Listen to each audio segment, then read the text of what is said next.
नमस्कार दोस्तों, मैं अनिल सर मैथ एक्सपर्ट। आप सभी को काफ़ी दिन से मेरी वीडियो नहीं आ रही तो उसका इंतज़ार है। कई लोगों का फ़ोन भी आ रहा है तो कोई विशेष काम था, बाकी अब कंटिन्यू हमारी वीडियो आएंगी। तो हमारा जो कॉन्सेप्ट चल रहा था वो चल रहा था संख्या पद्धति। संख्या पद्धति में मैंने बहुत सारे टॉपिक आपको करा चुका हूँ, विभिन्न प्रकार के जितने भी क्वेश्चन है। बाकी अब हमारा चलेगा वर्गों का योग। संख्या पद्धति में चलेगा वर्गों का योग। ठीक है दोस्तों, वर्गों का योग, लगातार वर्गों का योग। ऐसे कहीं से उठा लिया वैसे नहीं कि कंटिन्यूटी के लिए हमारे पास में सूत्र है n+1 गुना 2n+1। जब भी किसी कोष्टक के बीच में कोई भी चिन्ह दिया हुआ नहीं रहता तो बच्चों को कंफ्यूज होने की जरूरत नहीं है। उसमें किसका चिन्ह होता है? गुना का चिन्ह। जैसे यहाँ पे कोई चिन्ह नहीं दे रखा तो इसको क्या मानेंगे? गुना मानेंगे, मल्टीप्लाई। यहाँ पे भी नहीं दे रखा तो यहाँ पे भी क्या होगा? मल्टीप्लाई होगा। कंफ्यूज होने की कोई भी जरूरत नहीं है। तो वर्गों का योग 1 से लेकर 5 तक वर्गों का योग करना है हमें। तो ये हो गया, 1 का वर्ग होता है 1, 2 का होता है 4, 3 का होता है 9। या खालिस्तान है, डैश डैश का मतलब होता है लगातार संख्या, जो भी यहाँ तक की जो बीच की संख्या है वो। तो यहाँ होगा 4 का वर्ग 16, 5 का वर्ग होगा 25। कहने का मतलब है इनको जोड़ना है। इसको सिर्फ समझने के लिए करना है, ऐसे जोड़ना नहीं करना, तो हमें उसी हिसाब से होगा। ठीक है दोस्तों, तो हम इसको जोड़ लेंगे। 1 और 9 कितने हो जाएंगे? 10। 1 और 9 कितने हो गए दोस्तों? 10।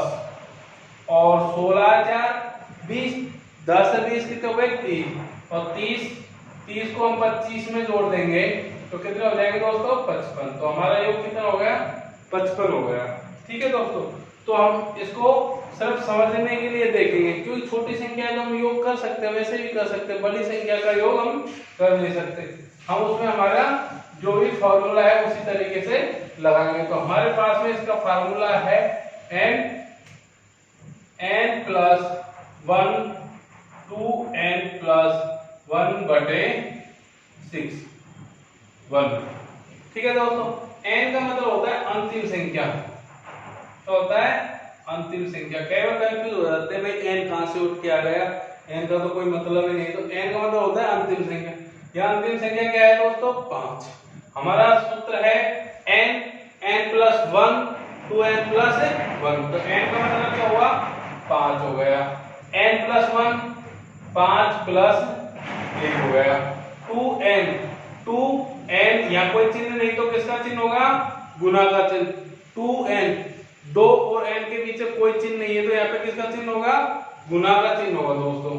तो यहाँ पे 5 + 1/6। तो कितना होगा? 5 6।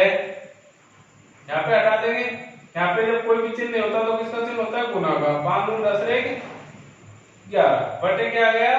6। तो 6 से 6 11 5 55। 11 5 क्या हो गया दोस्तों? 55 हो गया। तो हमारा योग कितना आ गया? 55 आ गया। तो हम सीधे से फार्मूले से भी कर सकते हैं और इससे भी कर सकते हैं। योग क्या आएगा? 55 आएगा हमारा। तो पहले हमने इस तरीके से खोल के देख लिया कि वास्तव में रियल में 55 आ रहा है या नहीं आ रहा है। तो 55 आ रहा है, वैसे फार्मूले से भी 55 आ रहा है। ठीक है दोस्तों, तो अब आगे देखेंगे। जैसे लगातार 10 का वर्ग, कि लगातार 10 तक संख्याओं का वर्ग करेंगे। तो हमारा फार्मूला था n+1 2n+1/6। यही है दोस्तों। तो n का मतलब अंतिम संख्या। अंतिम संख्या क्या है? 10 है। यहाँ पे क्या है? 10 है। ठीक है, n+1 10 + 1 क्या करेंगे? 11 हो जाएगा। 2 × n का मतलब अंतिम संख्या, तो 10 दूनी 20 रे 21। तो कितना आ जाएगा? 21 आ जाएगा बटे 6। 3 7 21, 3 दूनी 6। आराम से काट लेंगे। 5 दूनी 10। तो 11 5 55 × 7। 7 पंजो 35। मुसल लगी 3। 7 पंजो 3, 35 से 3 38। तो कितने आ जाएंगे दोस्तों? 385। कितने आ जाएंगे दोस्तों? 385। इजी वे कर सकते हैं। n का मतलब समझ आया, n का मतलब होता है अंतिम संख्या। n प्लस 1 तो अंतिम संख्या प्लस 1, 10 रहेगा 11। इसी तरह 2n, इनके बीच में कोई भी चिन्ह नहीं है तो किसका चिन्ह होता है? गुना का चिन्ह होता है। सिंपल सी बात है, आराम से इजी वे आप आराम से कर सकते हो। आगे देखेंगे हम प्लस 15 का स्क्वायर। 1 से लेके 15 तक लगातार संख्याओं का स्क्वायर, वही n प्लस 1 2n प्लस 1 बटे 6। ठीक है दोस्तों, n प्लस 1 2n प्लस 1। ठीक है, n का मतलब क्या है मैंने आपको पहले भी बताया, एक बार इतना ही समझना है। ये क्या है? अंतिम संख्या। क्या है दोस्तों? अंतिम संख्या। अंतिम संख्या क्या है यहाँ पे? 15।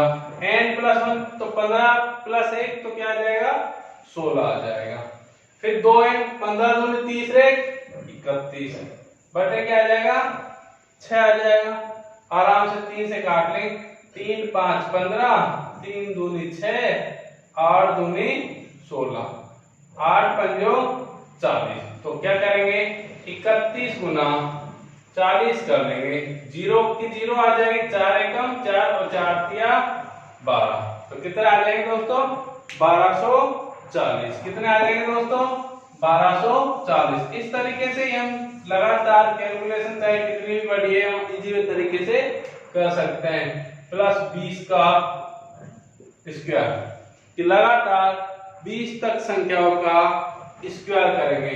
वही हमारा formula n plus 1 2n plus 1 बटे 6। ठीक है दोस्तों, n का मतलब अंतिम संख्या, n प्लस 1 20 प्लस 1 तो कितना आ जाएगा? 21। 2 गुना n 20 गुना 2 कर लेंगे, 20 दूनी 40 प्लस 1 हो रहा है तो प्लस 1 40 से 41 हो जाएगा बटे 6। आप देखिए यहाँ 6 आएगा, ऊपर कोई भी एक ऐसी संख्या आएगी जो 3 से हमेशा कटेगी ही कटेगी, चाहे कोई भी कितना बड़ा सवाल हो। 3 से काटेंगे, 3 7 21, 3 दूनी 6 काट लिया। फिर और कट रहा है तो और काट लेंगे, 2 से काट लेंगे, 10 दूनी 20 हो गया। ये हो गया 10 7 70, 70 गुना 41 करेंगे तो 0 का 0 आ जाएगा, 7 एकम 7, 7 चौका 28। तो कितना आ जाएगा दोस्तों? 2870। क्या आ जाएगा दोस्तों? 2870। तो इस तरीके से हम लगातार वर्गों का योग कर सकते हैं। अब देखो इसमें आता है सम और विषम संख्याओं का योग, वर्गों का योग। सम वर्गों का योग या विषम वर्गों का योग, चाहे सम हो चाहे विषम हो, लगातार सम या विषम संख्याएं आएंगी। जैसे 1 का वर्ग प्लस 3 का वर्ग प्लस 5 का वर्ग प्लस 7 का वर्ग बराबर क्या होगा? पहले हम छोटी सी संख्या को लेके देख लेंगे। तो 1 का वर्ग 1, 3 का वर्ग 9, 5 का 25, 7 का 49, यही होगा। इनको इजी में अपन जोड़ सकते हैं आराम से, कोई दिक्कत नहीं है। 49 और 1 को जोड़ लेंगे क्या आ जाएगा? 50। 50 और 25 कितने आ जाएंगे दोस्तों? 50 और 25 75। 75 में फिर 9 जोड़ लेंगे तो क्या आ जाएगा? 84। कितना आ जाएगा दोस्तों? 84 आ जाएगा। कितना आ जाएगा? 84। तो इसी तरीके से इसका एक सूत्र है n प्लस 1 n प्लस 2 बटे 6। n का मतलब अंतिम संख्या 7 गुना 8 प्लस 9 बटे 6। काट लेंगे, 3 दूनी 6, 3 तिया 9, 4 दूनी 8, 7 4 तिया 12, 12 संतो 84। तो कितने आएंगे दोस्तों? 84 आएंगे। कितने आएंगे दोस्तों? 84 आएंगे। आपको समझ में नहीं आया होगा, मुझे पता है, फिर से मैं बताऊंगा। बाकी देखो मैं आपको इतना अच्छा कॉन्सेप्ट बता रहा हूँ, सम में भी यही फॉर्मूला लगेगा और विषम में भी यही फार्मूला लगेगा, आपको चेंज नहीं करना पड़ेगा। अब से पहले आपने कहीं पढ़ा होगा तो सम के लिए अलग लगाया होगा, विषम के लिए अलग लगाया होगा, तो आपको वो कंफ्यूज होने की जरूरत नहीं है। हम इसमें करेंगे n प्लस 1 n प्लस 2/6, यही चीज अपन पढ़ते आ रहे थे। n प्लस 1, तो यहाँ 2n प्लस 1 था पहले, सिर्फ अपन ने क्या कर दिया n प्लस 2। अब देखो इसको फॉर्मूले से सिर्फ समझना है, बाकी अपन कर डायरेक्ट भी सकते हैं, उसको कोई भी चेंज नहीं कर सकता। देखो n का मतलब होता है अंतिम संख्या, सिर्फ इसे समझना है, फॉर्मूला बाद में नहीं लगाना, मैं बता दूंगा किस तरीके से नहीं लगाना। n का मतलब होता है अंतिम संख्या, तो अंतिम संख्या क्या है भाई यहाँ पे 7, फिर n प्लस 1 7 प्लस 1 हो गए, फिर n प्लस 2 7 प्लस 2 हो गया बटे 6 हो गया, तो यहाँ आ जाएगा 7। जब कोई चिन्ह नहीं होता तो किसका चिन्ह होता है दोस्तों, गुना का चिन्ह होता है। 7 1 8 7 2 9 बटे 6, 3 से कट जाए, 3 दूनी तो 6, 3 तिया 9 कट गया, और इसे 4 दूनी 8 हो जाएगा, हो गया। फिर 4 तिया 12, 12 संतो 84, तो कितने आएंगे दोस्तों 84। हमने डायरेक्ट योग किया तो भी 84 आया, वैसे भी 84 आएगा। तो फार्मूले से थोड़ा सा लंबी संख्या आ जाएंगी, छोटी संख्या होगा तो हम डायरेक्ट भी निकाल सकते हैं। अब देखेंगे हम बड़ी संख्या, और इसमें क्या करना है, फार्मूला नहीं लगाना। जैसे यहाँ पे कर लेंगे 11 का वर्ग, क्या करना है 11 का वर्ग करना है दोस्तों। तो n प्लस 1 प्लस 2, तो हम डायरेक्ट क्या करेंगे अंतिम संख्या लेंगे, क्या लेंगे अंतिम संख्या, उससे एक अधिक फिर उससे एक अधिक ले लेंगे। इसका मतलब n प्लस 1 n प्लस 2/6 का मतलब यही होता है। n कोई सा भी लगा लो, देखो मैं कभी छोटा रख देता हूँ कभी बड़ा, आप कंफ्यूज मत होना। n का मतलब तब भी बड़ा रखूंगा तब भी अंतिम संख्या होगी, छोटा रखूंगा तब भी अंतिम संख्या होगी। तो इसका मतलब हो गया भाई अंतिम संख्या फिर उससे एक अधिक फिर उससे दो अधिक। तो अपन ऐसे कर सकते हैं, जो अंतिम संख्या है 11, 11 से एक अधिक 12, 12 से एक अधिक 13/6। तो हम क्या करेंगे अंतिम संख्या से 2 अंक अधिक को ले लेंगे। जैसे 11 अंतिम है तो 2 अधिक 12 और 13 ले लेंगे। वो कैसे, n plus 1 n plus 2, n मतलब 11, 11 1 12, 12 11 2 13। तो हम डायरेक्ट फॉर्मूला नहीं लगा के जो अंतिम संख्या है उससे 2 पद आगे तक की संख्याओं को हम इजी वे ले लेंगे, काट लेंगे। 6 दूनी 12 हो गया, 13 दूनी 26, 26 गुना क्या करेंगे 26 गुना कर देंगे 11। ठीक है दोस्तों, 13 दूनी 26 हो गया, और 11 छिक्का 66, 6 औसत लग गई, 11 दूनी 22, 22 और 6 कितने हो गए 28। कितने हो गए दोस्तों 28 हो गए। आराम से इजी भी कर सकते हैं। ये छोटी संख्या थी, अब देखो अब और भी बड़ी संख्या ले सकते हैं हम, प्लस 15। ये लगातार विषम संख्या है दोस्तों, क्या है विषम संख्याएं हैं। तो लगातार हमें विषम संख्याओं का निकालना है, तो वही अंतिम संख्या ले लेंगे। क्या ले लेंगे दोस्तों अंतिम संख्या। अंतिम संख्या क्या है 15, इससे 2 पद आगे के ले लेंगे या 2 आगे की संख्या ले लेंगे। 15 के बाद आगे क्या आएगी 16 आएगी, और एक क्या आएगी 17 आएगी। फार्मूला लगाने की जरूरत नहीं है, बटे क्या आएगा 6, 3 5 15 और 3 दूनी 6, 8 दूनी 16, 8 पंजो 40। तो 17 गुना क्या आ जाएगा दोस्तों 40 आ जाएगा। क्या आ जाएगा 17 गुना 40, 0 0 7 चौका 28, औसत लगी 2 और 4 एकम 4 और 2 कितने आ जाएंगे 6। कितने आ जाएंगे 6, 0 0 उतार लेंगे, 7 चौक 28 का 2, 4 2 6, तो कितना आ जाएंगे 680।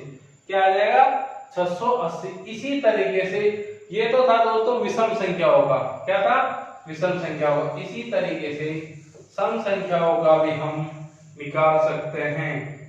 इसी तरीके से हम सम संख्याओं का भी निकाल सकते हैं। 2 का वर्ग प्लस 4 का वर्ग प्लस 6 का वर्ग प्लस 10 का वर्ग, इस तरीके से हो गया। ये हो गया सम। पहले थी क्या? विषम। पहले क्या थी दोस्तों? विषम संख्याएं थी। क्या थी? विषम संख्या। अब आ गए आपके पास में सम संख्या। ठीक है, तो वही अंतिम संख्या ले लेंगे। क्या ले लें? अंतिम संख्या। उससे 2 अंक अधिक ले लेंगे। 10 के बाद में आगे का क्या है? 11, 11 के आगे 12 बटे 6। 2 स्टेप, 2 पद आगे ले लेंगे। 10 अंतिम से 2 पद आगे, 10 है अंतिम पद, तो 10 से आगे 11, 11 से आगे 12, 2 ही पद लेने। ठीक है, फार्मूला नहीं लगाना। 6 दूनी 12, 11 दूनी 22, 22 गुना 10 करेंगे, 22 गुना 10 करेंगे तो क्या आ जाएगा? 220। क्या आ जाएगा दोस्तों? 220। क्या आ जाएगा? 220। इसी तरीके से कोई भी संख्या हो, सम और विषम का एक ही फार्मूला लगेगा। जैसे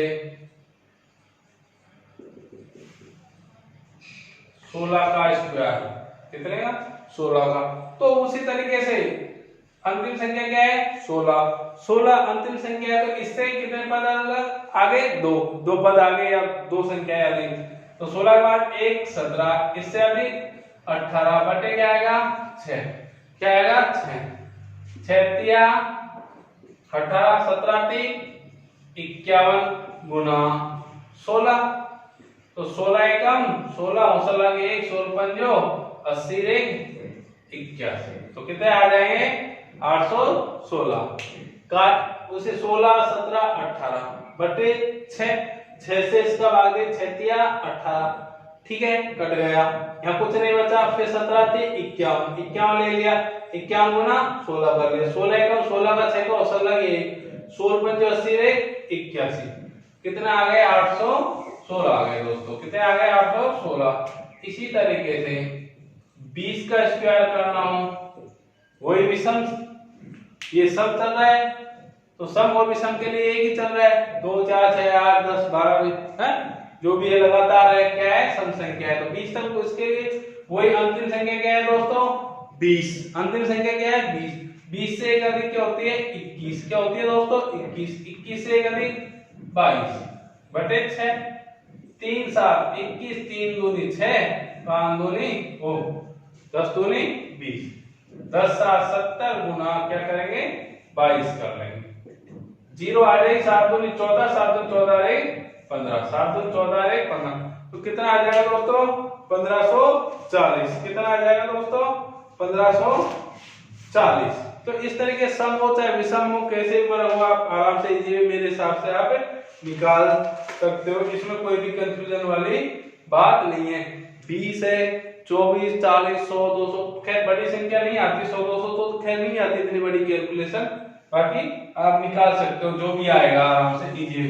सिर्फ आपको इतना ही करना है, ओनली फॉर जो अंतिम पद है उससे आगे की 2 संख्याएं देख रहे हैं। आगे का सवाल देखते हैं। एक सवाल थोड़ा सा अलग टाइप का आता है इसे, पर वो बहुत इजी आता है। देखने में बहुत टफ लगेगा, बाकी बहुत जल्दी, बहुत सेकंडों में हो जाएगा। कोई भी सवाल जैसे यदि 1 का स्क्वायर, 1 का स्क्वायर, 2 का स्क्वायर, 3 का स्क्वायर प्लस प्लस प्लस 20 का स्क्वायर बराबर 2870 बराबर 2870 है। ये मान हमें दे रखा है। ये मान हमें दे रखा है कि 1 का स्क्वायर प्लस 2 का स्क्वायर प्लस 3 का स्क्वायर लगातार 20 तक, ऐसे कोई भी संख्या हो सकती है। 10 तक दे दे, 20 तक दे दे, 40 तक दे दे।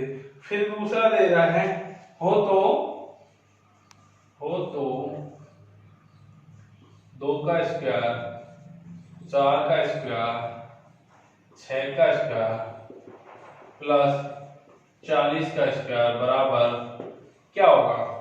बराबर क्या होगा? तो दोस्तों अपन वो वाला फार्मूला लगाने बैठे। एक तो चीज है कि हम उसमें अपना कोई सा फार्मूला लगा देते हैं, n+1 n+2 वाला बटे 6। ठीक है, उसमें ज्यादा कैलकुलेशन, जब ऐसा सवाल आ जाए तो एक छोटा सा लॉजिक दिया हुआ रहता है हमेशा, आप हमेशा उसी को फॉलो करना।